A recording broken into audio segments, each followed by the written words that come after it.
dal leen ak jàmm ci seen chaîne bi di CBK Info abonné leen dal di bës cloche de notification bi ngir mën di jot ay xibaar yu wóor. Je vous remercie, Monsieur le Président, Messieurs les ministres, mes chers collègues. Monsieur le ministre des Finances, les chiffres clés de votre loi de finances rectificative sont alarmants. Vous nous annoncez une baisse presque généralisée, en tout cas une baisse extrêmement importante des recettes fiscales. Vous nous annoncez aussi un maintien, mais très faible, de l'appui budgétaire et des dons. Et vous nous annoncez une augmentation du déficit loin et très loin des critères fixés par notre communauté qui est l'UEMOA.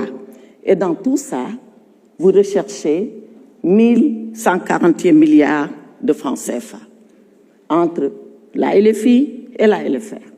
Où trouverez-vous l'argent, Monsieur le ministre? Voilà la question. Parce que les solutions que vous nous proposez pour trouver l'argent ne sont pas des solutions fiables. Et je suis désolée de vous le dire. Parce que qu'est-ce que vous nous annoncez? Pour trouver cet argent, vous dites oui, on va recourir à compresser les dépenses. D'accord? Rationalisons les dépenses, compressons-les.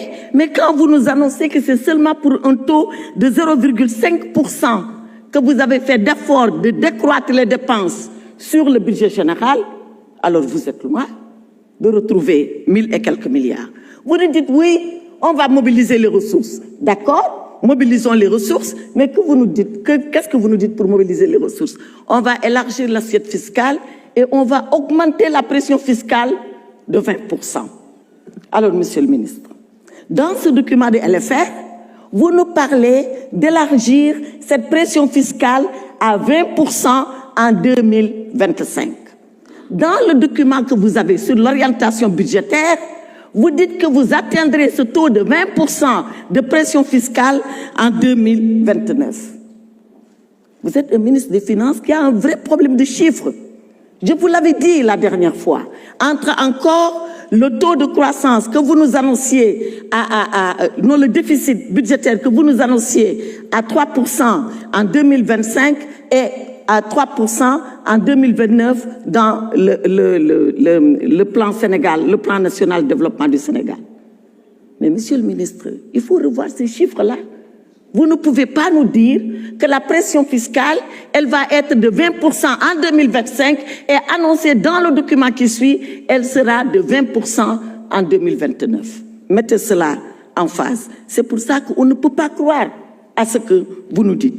Et toujours dans le sens de trouver des solutions, vous nous parlez de gestion prudente de la dette.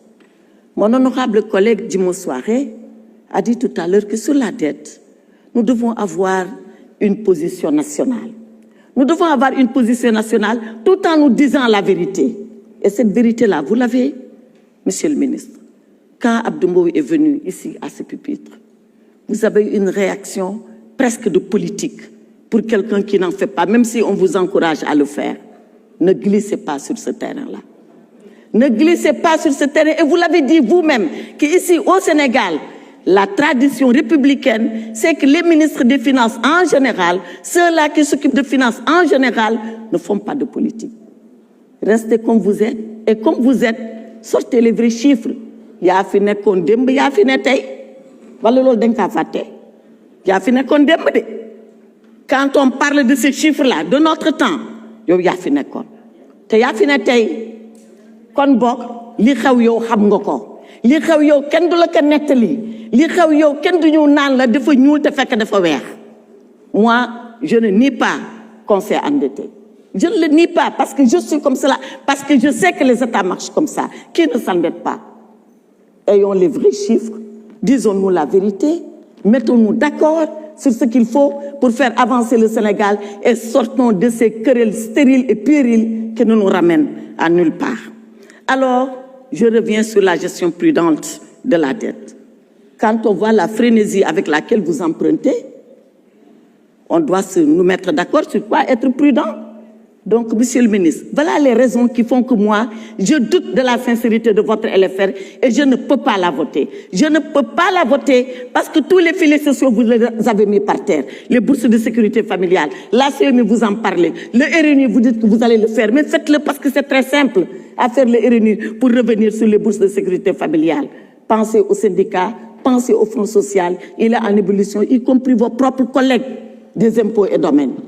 Monsieur le ministre, faites ce que vous avez à faire et n'écoutez pas les oiseaux de mauvais augure. Merci beaucoup.